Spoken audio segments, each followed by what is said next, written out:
Good afternoon, ladies and gentlemen, and welcome to Lunch Dialogues. We will be starting shortly. In the meantime, please do note the following. This webinar is being recorded and will be made available on NUS Alumni Relations website within a week. NUS Alumni Relations and its event partners may use some or all of these images and videos in their publications, digital platforms, and/or marketing channels. Your audio input has been muted for the speaker's sharing, but we encourage you to keep your videos on for a fun and interactive session. If you do require any technical assistance, please message the administrator via the chat window. Today's session will begin with a sharing by the speaker, followed by a 30-minute Q&A. We invite you to participate by sending in your questions on the chat function of this Zoom's meeting. This afternoon, we're honored to have Ms. Priscilla Shunmugam, founder and designer of Ong Shunmugam. With her this afternoon is our moderator, Dr. Sin Kwan Tai, Managing Director of Employee Experience, Design and Implementation of APAC, FedEx Express. I shall now pass the time over to Dr. Sin Kwan Tai. Dr. Sin, please. Thank you, Royston. Good afternoon, Ms. Priscilla Shunmugam, Mr. Bernard To, our Director, Office of Alumni Relations, NUS alumni and friends. I'm honored to be a moderator, and when I'm asked to be one, I gladly accept it. I do admire Priscilla's creations. So first, allow me to introduce our guest speaker, Ms. Priscilla Shunmugam, founder and designer of Ong Shunmugam, was a corporate lawyer before she put Singapore on the world map with her creations. During the COVID-19 pandemic, Priscilla overcame all odds to launch a 10th anniversary Cheongsam collection, expanded her business creations, and ramped up her company's online presence. Speaking on the topic, mastering e-commerce and conquering retail, she will share with us anecdotes of her journey, her climbs to success, and how she pivoted during the pandemic to digitalize her company's presence and find new ways to both connect with regular and new customers. May I invite Priscilla to share with us now. Thank you, Priscilla. Hi, thank you for having me here today. I'm not having lunch right now, but I hope you guys are. So, yeah, I guess let's walk back a little bit to this journey. And this journey of me ending up here really starts with NUS itself, which this year coincidentally marks 20 years since I first was a freshman at NUS, and I still maintain until today that it was probably the most defining and the most important thing that I did with my adult life. It really it was such a milestone, and with I think like the benefit of hindsight, it feels like if only I had known what was to come, how would I have treated my university years. But I do feel that law school, which was where I spent 5 years, was that period of time that really kind of shaped and determined what I would do for the rest of my adult life. And I think the most important sort of imprint it left was just how to answer the question of, if you have a choice in life, a choice of what to do with the time that you've been given, how are you going to answer that? And I think that was the most important thing that law school gave to me. So as you now know, right, when I graduated from law school, I didn't particularly take a path that many of my classmates took. It didn't come so easily to me that the choice was to get called to the bar, do my pupillage, and then start a career in a law firm. In fact, I didn't know what I wanted to do. And I think the bigger nagging question was I didn't know what I was meant to do, right? So that sort of transitionary period from law school to fashion was a struggle, was a real deep kind of struggle. And it was through the struggle that I had to undergo periods of not deriving an income, drying up all my savings, and just sort of facing a lot of doubt, whether from friends. So basically people who meant well, but also just sort of confront this this uncertainty, this great big wave of uncertainty that I felt lay ahead. But here we are, right? In 2021, it has been about 10 years and I think 3 months since I launched Shunmugam, the fashion brand. So we launched in December 2010. It was launched as a Singapore-based label, and it continues to be one. Although some of you may know that in 2018, I moved to London, and I've been living there until October last year, thanks to this wonderful thing called COVID.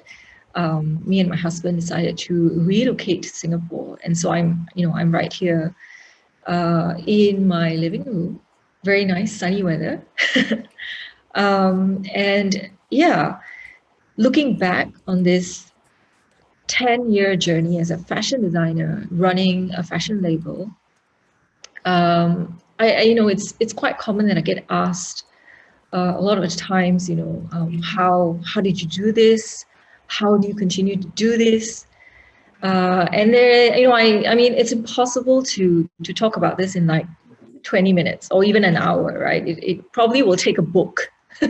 So one day when I have the time, but to specifically address the opening title of today's talk, which is Mastering E-commerce and Conquering Retail, such a dramatic title, right? I'm going to try and address that.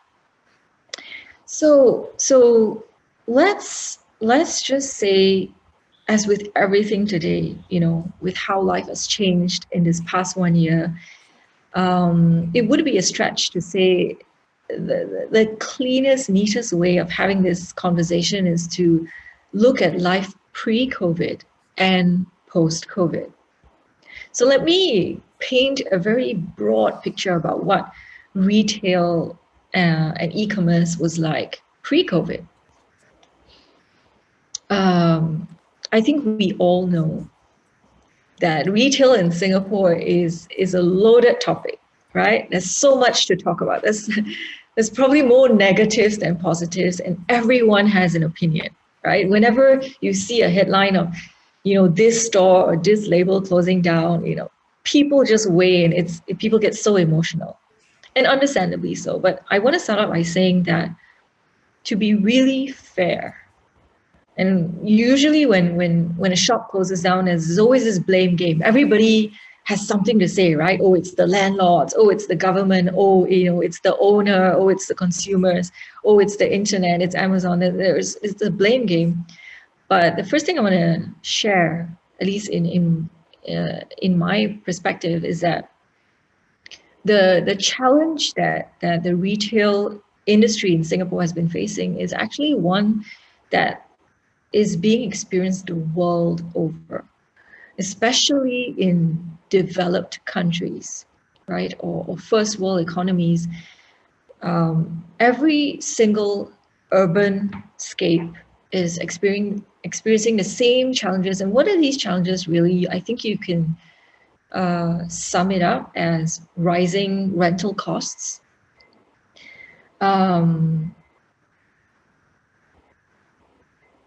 a depletion of resources, a challenge to find labor that wants to work in the retail sector, and also the shift in power balances.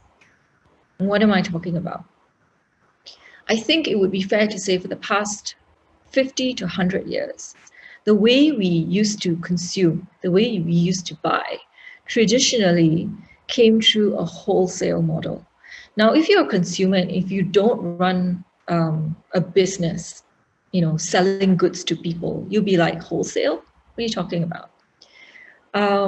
So imagine you have a product and you want to sell this product to somebody, right? How are you going to do that?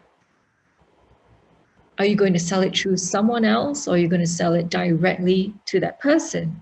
So for the past 50 to 100 years, the traditional model to sell your product to someone has always been through a wholesale model.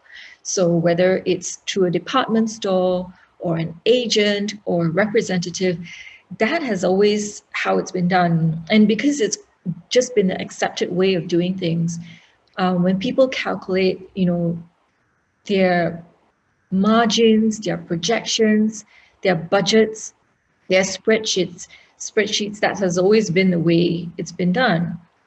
But see, this traditional model was already being challenged. And this is pre-COVID.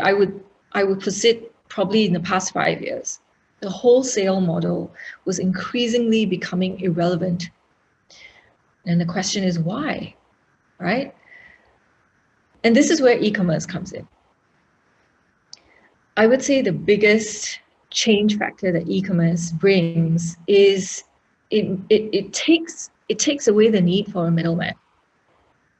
Why do you need someone else to sell your product when you can sell directly to your customer? And especially if you don't have a bricks and mortar store, or if you don't have a physical presence in a country where you're not located in, right? So basically, e-commerce changed the game because it made the process very vertical, and it sort of started shifting the power back to brands and also back to consumers. Because once upon a time, if you're a consumer, you would have to depend on a department store to bring in items that you want to buy. For example, maybe you heard of a brand, right? But if it wasn't carried in a store, in a department store in Singapore, and if they didn't have their own retail presence here, how are you going to buy it? So, that has obviously changed the power balance. And I also think because of these factors, right? So the decline of wholesale, the emergence of e-commerce, that really empowered brands and consumers both. But it was still sort of, when you went to any consumer goods business and asked them, what's more important to you? E-commerce or offline sales? Majority of them, unless of course they were purely an e-commerce player, majority of them would still admit that 80 to 90% of their sales came from physical sales. For many people, e-commerce was a nice addition to have, but it was never the be-all and end-all. A lot of companies would probably invest a lot of money in a very fancy website and were willing to pay. I mean, website developers were getting away with charging astronomical amounts for building a website, or website designers, simply apply like a skin and be able to charge a silly amount for it. But companies would pay because they believed that they needed a website. They needed to show that they had a presence online, but they weren't really understanding, well, what's the point of all this for? And if I have to choose between having a store or a website, which way do I go? Or do I have both? And that's really what I think a post-COVID world has done for us. When I say us, I'm obviously referring to business owners like myself who play in this sandpit of consumer goods, let alone fashion, right? So let's talk about a post-COVID world, because obviously things are not going to go back to what they were. And even if they did, do we want them to? I probably have, I think, three very broad, learnings or observations that I can share with. And I won't go too into detail because I'm just going to leave them open in the Q&A session. If you want me to expand, I'll be happy to, right? So the first observation, right, is that any consumer brand cannot play denial. You have to adapt. You have to be nimble. You have to be reflexive in how you adapt to, the sort of tidal waves of change that are impacting consumer goods. And what am I talking about? How people shop, what they buy, what they consider a priority anymore, how they're spending their money, how much time do they have. You can't ignore these, right? You have to get your head around that, no matter how inconvenient or how much you feel like, no, I'm not going to allow my business to get swept away in this change.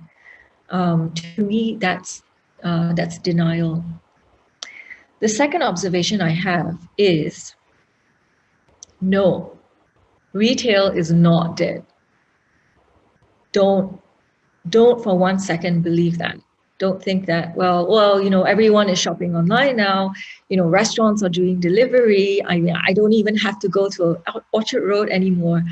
I understand those sentiments, but I think they are generalizations. And I think to sum it up too quickly and dismiss the power of bricks and mortar is a mistake. My third observation is this dichotomy between digital and physical, right? Don't buy too much into that. I think that polarity is one that's been on the table for the past 10 years. So, myself having run a business through this 10 years, I'm no stranger to that talk. But I would say you can't be so reductive with this topic. There will always be people who prefer either or, and there will always be products that sell better online and that need or some product that need a physical environment to sell. Also, I think consumers, it's dangerous to oversimplify consumers and say, these days everyone just wants the convenience of buying something online. People can't be bothered to drive out. People can't be bothered to find a parking lot and walk into a store. I think it's wise to understand the nuances that lie behind consumer behavior, what drives them. In a post-COVID world, especially, right? Because times have changed, obviously. And I mean, if you like, later in the Q&A session, if anybody at all would like me to talk a little bit more about either running a retail store, which I have been doing for 9 years now, or to talk about running an e-commerce store, which I have been doing for 10 years now, I'm very happy to expand about either. So yeah, my 20 minutes is up. And I'm going to stop here, but yeah, like I said, I've just given you a very brief outline of some observations that I have to share, and I'm happy to delve into any one of them. And take it away. Thank you so much, Priscilla.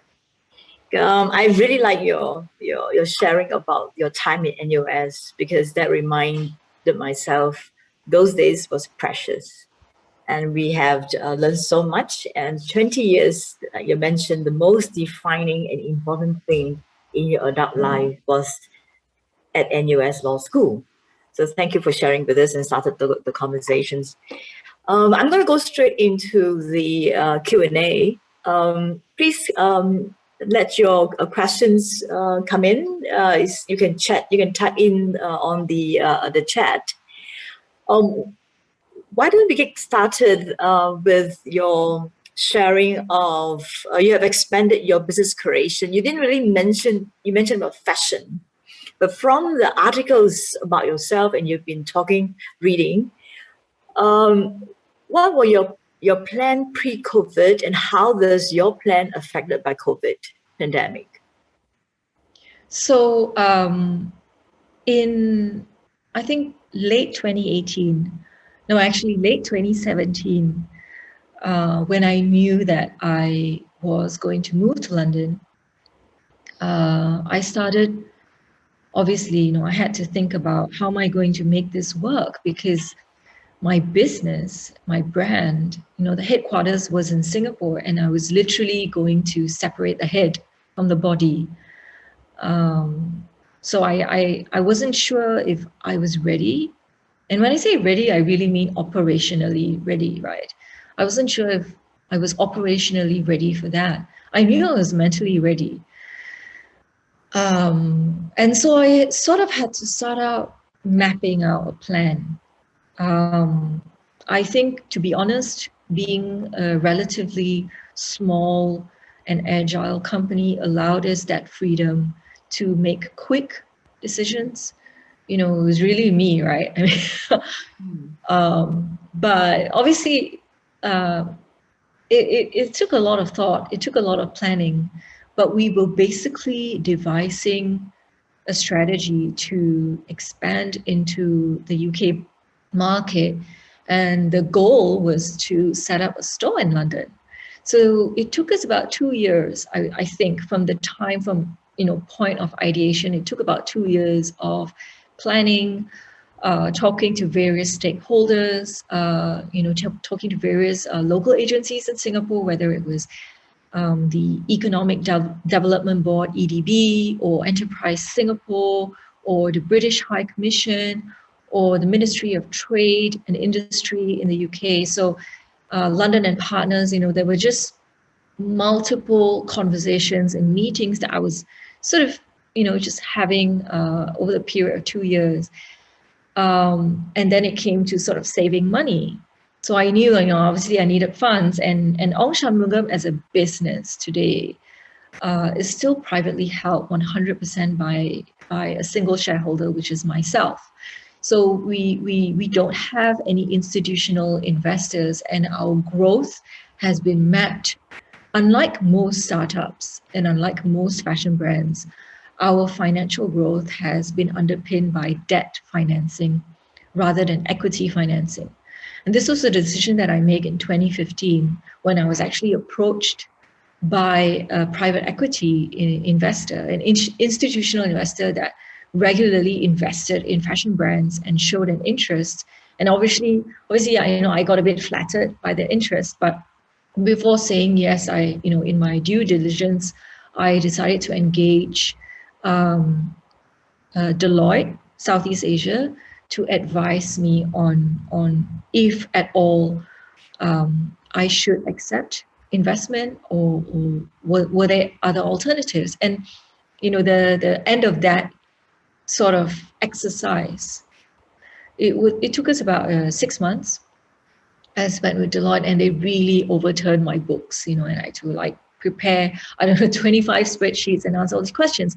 But essentially, this process of growth was devised back in 2015, and we had some clear, they gave me some clear targets, both financial, operational, and I would say just having a long-term goal, right? That was all plotted out. So pre-COVID, there was a plan, and London was probably the apex of this plan, right? To be able to be, I would say, the first Southeast Asian fashion brand to have a dedicated physical presence in the heart of central London, and to do it in a very considered and respectful way, because that hadn't been done before. So that was really the apex. And as we now know, that plan came crashing down, actually exactly a year ago, right? In March 2020, we had to take this brutal decision to pack up, to move out, to fly, both my staff back to Singapore, um, and to make that difficult but necessary call to scrap the plans, either for the safety and the well-being of myself and my staff, but also to just accept the harsh reality that was being served in our face. So yeah, I would say my pre-COVID plans were probably a 5-year plan or a 6-year plan that was devised back in 2015. And it was very clear that we had some clear growth plans. And to be very honest, now looking at where we are a year later on, right, since COVID entered, we still want to grow. Like all businesses, growth is imperative. You can't, obviously your plans get frustrated or sort of, you have to realign them, but growth is imperative. Thank you. We have questions coming in, and Sure. let me just read one from Sabrina. Hi Priscilla, thank you for sharing. Writing on the questions about e-commerce, I would love to hear about the steps you took to first establish your brand through e-commerce. Okay, so when I first launched the brand in 2010, actually even before we went live, one of the first things I did was tell myself that, look, I don't have a shop, but I need to be able to sell. I need to be able to transact. And yeah, a website should help me do that. I think if any of you are familiar with e-commerce platforms, right? I think some of you may have heard of a company called Shopify. And Shopify was probably one of the earliest players in the e-commerce platform game. And funnily enough, I was one of their earliest customers. No kidding. I was probably one of the first 100, so much so that they put me into this grandfather plan, so I'm still paying, like, 11 years ago or 10 years ago, the very like basic trial rates that I've been paying, I'm still paying that 10 years later, even though their prices have increased. And when I asked them, they were like, oh, because you were, one of our very, very first clients globally, that we've sort of put you in this special plan, right? So here we were. Now, the beauty of Shopify back then, and even today, to me, as a first-time business owner, as someone who had absolutely zero background in coding or website development or UX, was this freedom, was this independence, was this verticality, which I suddenly felt, hold on, I don't know how to do any of this, but this platform is giving me all the basic tools and simplifying everything for me, to give me all of that independence, that verticalism, that speed at which, if I wanted to change the price tag of something or change the picture or change the product description, I could do it in minutes, as opposed to having a website developer or a tech guy, that I would have to go to and say, hey, how, help, which is like so many of us, right? I think it was basically that simple act of putting the power in my hands and sort of liberating me from the start that defined how I ran my business for the next 5 years, and actually even until now, where I run it with a lot of independence, and I prefer to be as vertical as possible. So if there's something about running the business which I feel I don't know and I need to hire someone or pay someone to do it, before I do that, I want to do it myself. Not because I'm a control freak, which maybe I am, but I just think it's important, especially in this fast-paced world of consumer goods, of retail, right? It's so quick. It changes all the time. Think about when I started in 2010, there was no Instagram. And even when Instagram burst onto the scene in 2012, and we started our Instagram account in 2012, there were no ads. There was no such thing as an algorithm. You posted a picture, all your followers can see it. Today, you post a picture, less than 10% of your followers see it, unless, of course, you promote it. So what I'm trying to say is, in this space of 10 years, right, as a business owner, as the one making decisions and paying for those decisions, I had to be always nimble, always learning, always saying, okay, what, this now? Okay, how do I do it? Because if I was going to wait to consult some, web consultant or IT guy, maybe I could have, right? And I think that's a very traditional way for big corporations to do it. Instead of wasting their time, they just say, well, who is the person who can solve this for me the fastest?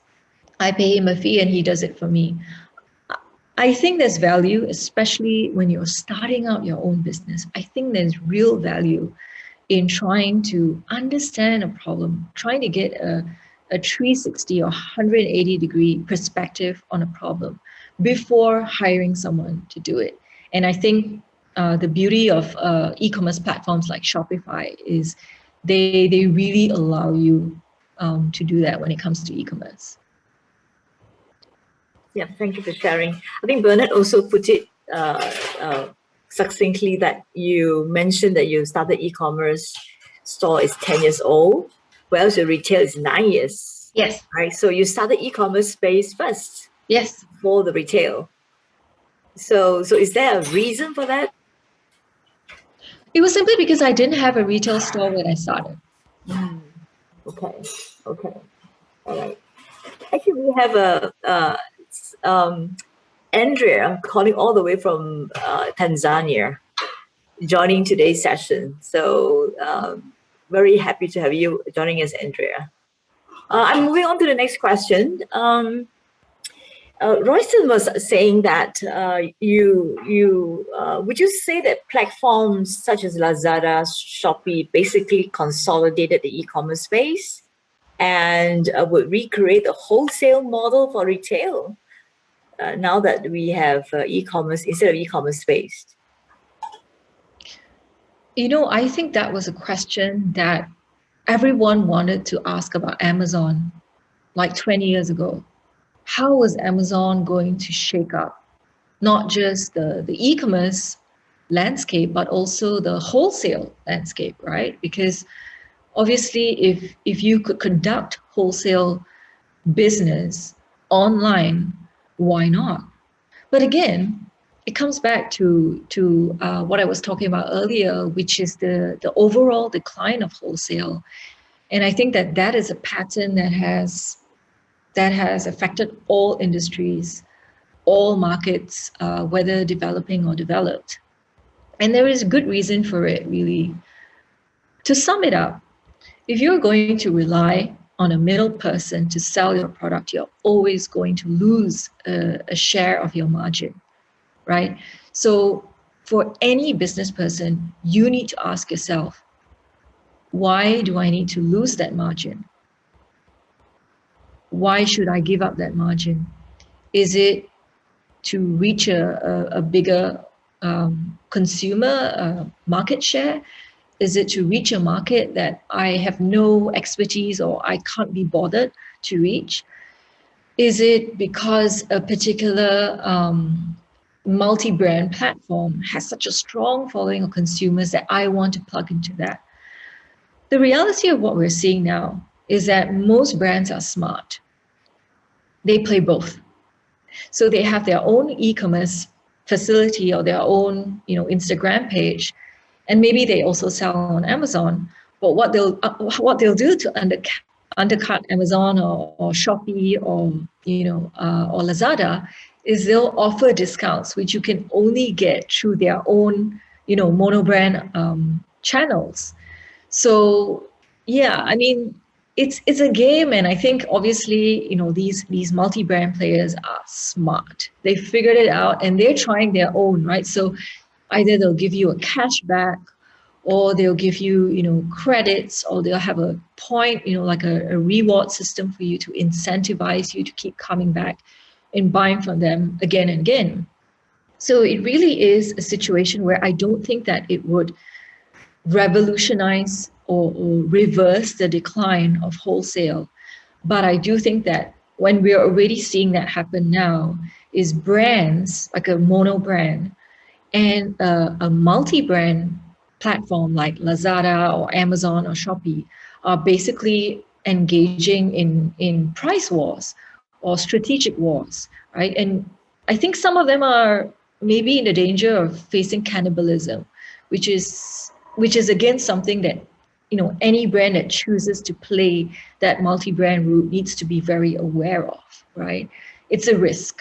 But for some people, it's a risk that they've calculated and they feel, I'm okay with taking this risk because, the benefits outweigh the negatives. So again, it's a good question. It's a good conversation to have with yourself. But, it's one that you need to consider very carefully, and also to understand what the landscape is right now, that there are some serious price wars and undercutting strategies that are going on. And if you're willing to play that game, why not? Thank you for sharing your insight. Actually, I'd like to read a message from Andrea from Tanzania. It's hi Priscilla, I discovered your atelier in Holland Village as a reporter from Germany on a research trip to Singapore. It took me an hour by taxi to find it, and I follow you ever since. Our question is, a physical first encounter can give birth to and enhance a digital relation. Would you agree? Absolutely. I think that for the past, maybe in the past 50 years, a retail store, physical presence was purely seen as distribution, right? So in the retail goods business, all wholesale, all consumer goods, right? When you ask yourself, well, how am I going to sell my product? How am I going to get my product out there? A retail store or physical presence was just purely appreciated as a distribution point, but one that you could personalize, that you could have complete control over, right? But from what I've read, I think in the past 10 years, people have started broadening the way they look at a physical retail store. I don't think it is as clear cut as it used to be. I believe the key word these days is to look at a physical store as part of your customer acquisition strategy, which is precisely alludes precisely to what Andrea is suggesting, which is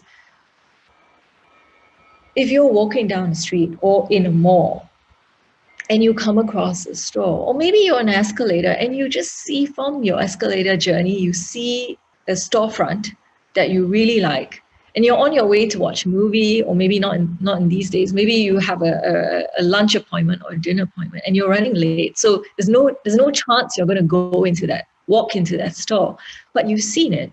You've seen the window display.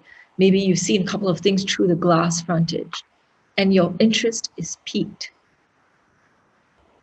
When your dinner is over, when your lunch is over, when you've, maybe in the Grab ride home, what's the first thing you're going to do? You're going to search it, right, online or Instagram, as we commonly do today. So the power of a physical presence to incentivize, to attract, to welcome, to put into context your brand and your product and what you stand for as a business, you can't discount that. It's very, very valuable. And I think, again, if you look at how much time and money and effort is spent by luxury brands on their physical stores, therein lies the answer to this question. I mean, why spend six or seven figures on doing stores when someone could just buy your leather bag online? Why go through all that trouble, right? It's simply because the store is no longer appreciated for simply being a box, an air-conditioned box where you walk in and buy something. It has the power to do so much more than that. Thank you. Thank you for sharing. The next question I'd like us to ask is from Josephine Lawrence. Thank you, Priscilla. May I ask, how did you launch the brand? How in depth did you go to understand consumer demand? And how much did you tailor your products to align with those demands? It was a key to everything. I think that, you know, in the sort of 11 months before I went live with Shunmugam, I basically sat down, and this is why I say, like, my 5 years in law school was the most defining thing I ever did with my adult life, because it basically taught me how to think, how to compartmentalize, how to categorize, how to connect dots, how to process data, how to analyze, how to convince. You know, and I always maintain, and I remember it was one of my law school professors who said, the most important person in life that you have to convince is yourself. So I think sitting down alone without sort of any public expectations allowed me this space to really ask myself, what am I trying to do? Really? Is it just selling clothing? Nothing wrong with that, but I needed to be honest with myself, right? What was I trying to do? Asking questions like, what was I trying to do? How was I going to do it? Who was my audience? Who am I trying to speak to? If you can just condense the act of running a business, right? It doesn't matter what you're selling, handphone covers, socks, bags.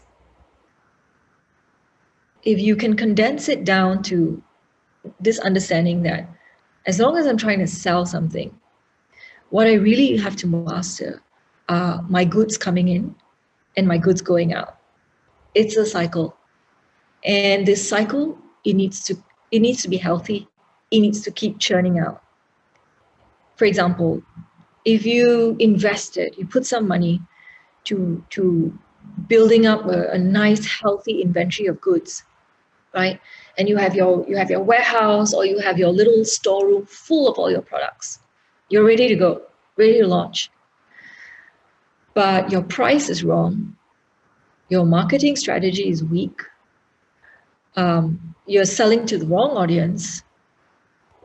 What's likely to happen, and it sounds harsh, right? What's likely to happen is that you're going to have all these crates of inventory sitting in your warehouse or in your storeroom, and you're just going to be, wait, where did I go wrong? And the problem of that, all that inventory sitting behind you, is that, well, two very basic things. One is you're not going to make the money that you need to make in order to cover the cost that you invested in your inventory, let alone make enough profits for you to make new inventory. And I've been asked, I think, many times to speak to fashion students or fashion graduates, sort of to walk them through the realities of running a fashion label. And I always say, it's very simple. The only way you can sustain your business or sustain your fashion brand is if you get into this healthy cycle of being able to sell and produce, sell and produce, sell and produce. But in order to do that, you need to understand the finances, the basic financial rules that you do need to master. And I feel like anyone that's going into a business really needs to come face to face with that. Many a times I find people say, focusing on, what should my logo look like? Or, what should my shop look like? Or what color should I wallpaper? Or, what should my paper bag? I mean, I get it. That's the fun part, right?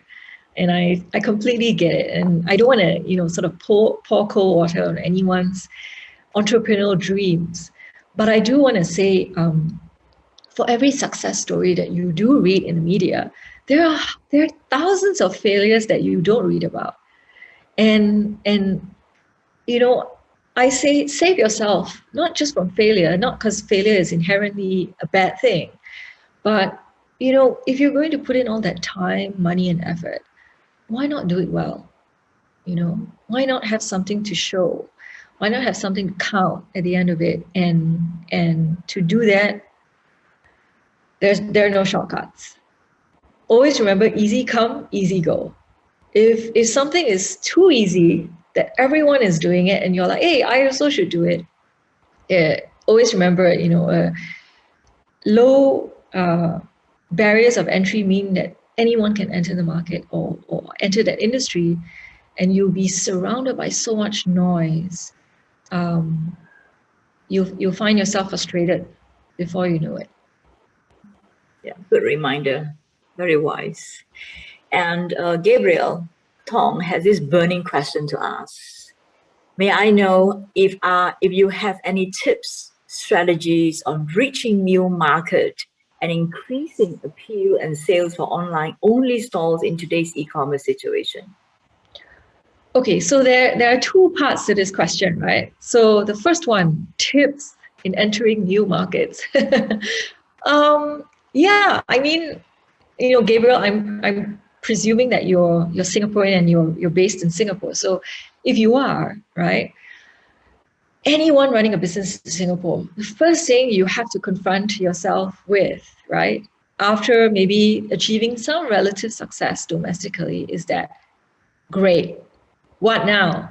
Because you're living in a tiny country with a tiny economy. So there really isn't much domestic growth that you can chart for, right? Especially for consumer goods. So very quickly, and why I say this is, think of someone who, close to home, right? Someone who has a business in Malaysia or Indonesia. They could spend 10 years conquering their domestic market, and it's good enough. Why? Simply because the market is big enough. You have enough market segmentation, you have enough layers of society, you can grow, you can make mistakes, you can try to market to this segment of society and realize that, oh, hold on, they're not interested, but wait, I have this other. Now, in Singapore, as an economy and a market, it just doesn't offer you this buffer. It doesn't give you this luxury. So very quickly, you would have to brace yourself for the need to go international, which pretty much means new markets, right? It sounds too good to be true, but I usually just Google what I don't know. I think it's so important as an adult to be self-aware enough to know what you know and what you don't know, especially if you're trying to start or run a business. On my phone, and I have two phones, right? On my phone, I have, I think, more than 5,000 screenshots on my phone. And I admit, okay, out of this 5,000, maybe like 1,000 are of like funny animals, dogs especially. But a good amount of these screenshots are actually of articles that I read. So I'm always reading. I am always trying to educate myself. It was no different 10 years ago when I was trying to start a fashion brand and launch a business, and I had no clue. My legal background obviously had its limits to what it could prepare me for, and I also had no life experience running a business. My father used to run his own business, and I must say I gleaned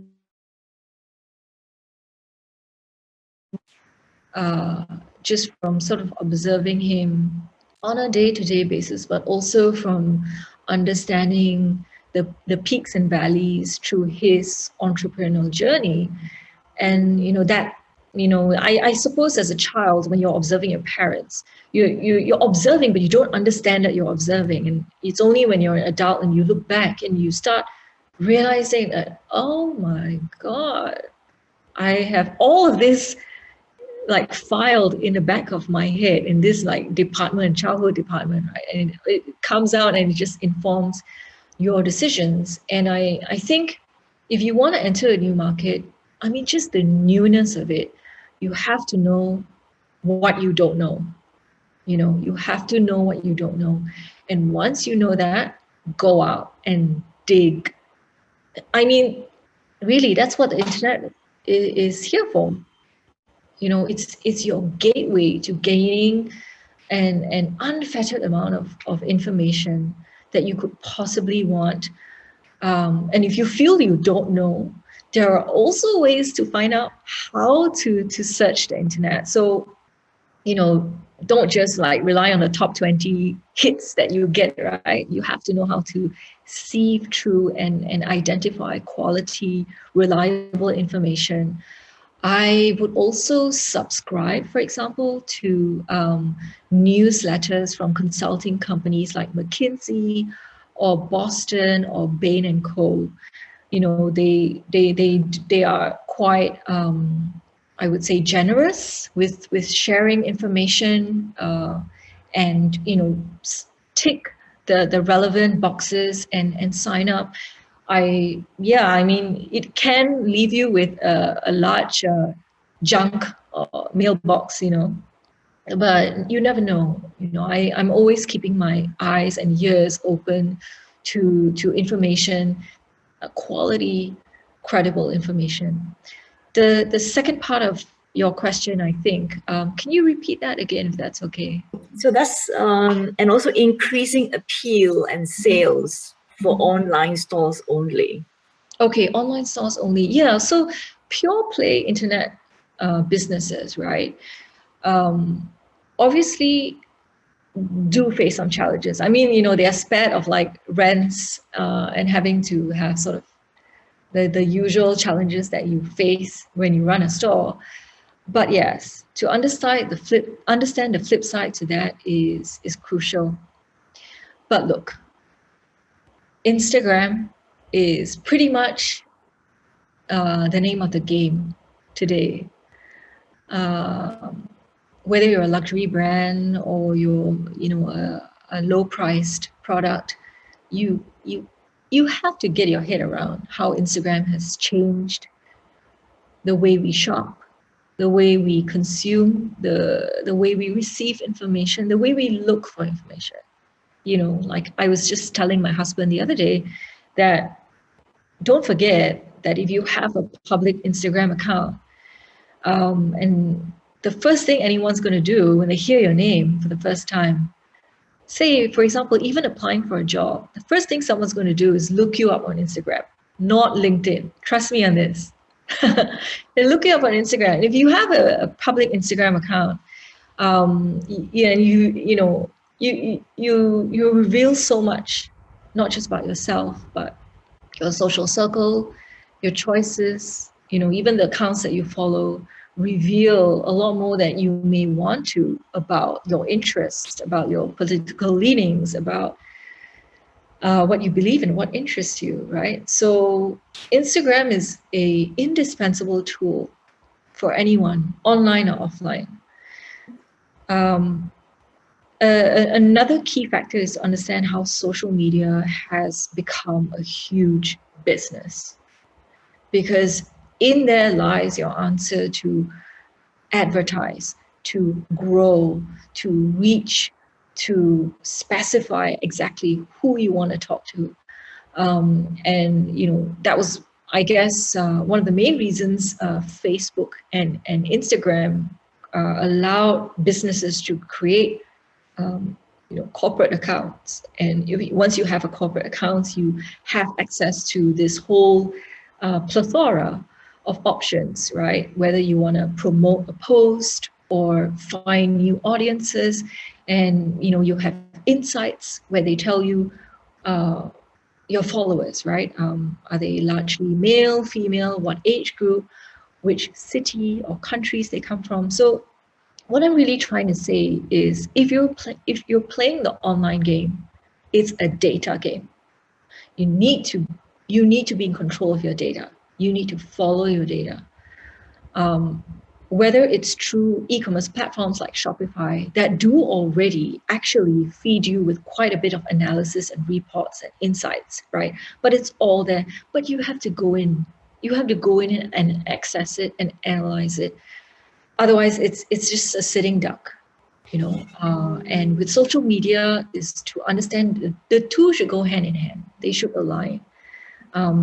Sending, for example, an EDM to your mailing list is powerful, but it can be amplified on social media. And to understand how you're going to run the two in tandem, I really think is the key to running a business online right now. Okay. Priscilla, time flies. I'm going to ask the last question. There are many other questions that we're not able to answer. This last question, which is a burning question from me as well. Bernard asks, you're a designer and a business owner. How much time do you spend creating, designing, and how much time do you spend running your business? Because you do know quite a bit and spending quite a bit of time searching and planning and growing your business. Well, for most successful and respected fashion designers, and the emphasis is on those two keywords, successful and respected. Those two keywords, right? I may or may not fall into this category, either categories, but it's important to understand that most of these designers don't function as a single brain. They have a partner, or they have a vice president, or there's usually a right-hand person who is taking care of the numbers, who's running the business, and then they can sort of just really concentrate on designing, on the creative aspects. Unfortunately, I do not have this magical right person. I don't have that person. I've never had that person, which has always been not, it's maybe it's a regret, but it's definitely a wish. I've always wished that I had this person, but you know what? Because I've never had this person, I've had to be that person for myself. And so, yeah, I mean, what you've witnessed today is you're probably, and I think people who have always seen me as a fashion designer are probably thinking, what, this doesn't sound like the Priscilla we know, because I'm not really talking about fashion. I'm really talking about, running a retail business, right? And I'm able to talk about it seriously. And the only way I've been able to do that was because I've never had the luxury of having someone do it for me. So if you remember what I was talking about in the beginning, right, which is the way I've always approached the way I run my business, is that, sure, I could pay somebody to do it for me, but I want to know it myself. I think as the head, as the decision maker, as the person responsible for all my employees, I need to know what I'm doing, right? So to answer that question, I have always had to do everything, which is difficult, and it's not necessarily something I wish for everybody. But you take what you can get, right? And the benefits 10 years later is that once upon a time it was very difficult. It was a very difficult balance I was facing. And I think maybe a few years ago I gave a newspaper interview, and I disclosed that I was getting an average of 4 to 5 hours of sleep a day. And now in 2021, I'm very happy to tell everybody that I have 7 hours of sleep a day. I'm still managing both creative and commercial decisions, so that hasn't changed, right? But obviously you get better at it, right? That's just a rule of life. You keep doing something, you get better at it. Yeah. life is fair in that way. So to anyone who's starting out, if I can leave you with any, I don't know, wisdom, whatever you want to call it, is just that you maybe not just the answering what you want to do with this business, is ask yourself what you want to do with your adult life. And let the answers to that trickle down into every single decision you make, whether it's creative or commercial. At the end of the day, I think to be able to say that I'm doing something that I believe in with my adult life is one of the most wonderful things you can achieve. And success, can be measured in so many different ways. Measure it in your own way, whether it's financial, emotional, or through the lens of career. But in my case, I can say 7 hours of sleep a day. That's success. Thank you. You are definitely a great ambassador of NUS. Happy to. We're very proud of you. Thank you so Many much. of us are inspired, if not all of us. There are many questions we have to ask you. We have to wait for the next time around when Bernard invite you back. Definitely. Happy to. Thank you. Thank you so much. Thank you. So please stay tuned to our AlumNet website and social media channels for more and upcoming events. So we will be closing this session in 5 minutes. So do take care, keep well, and stay healthy.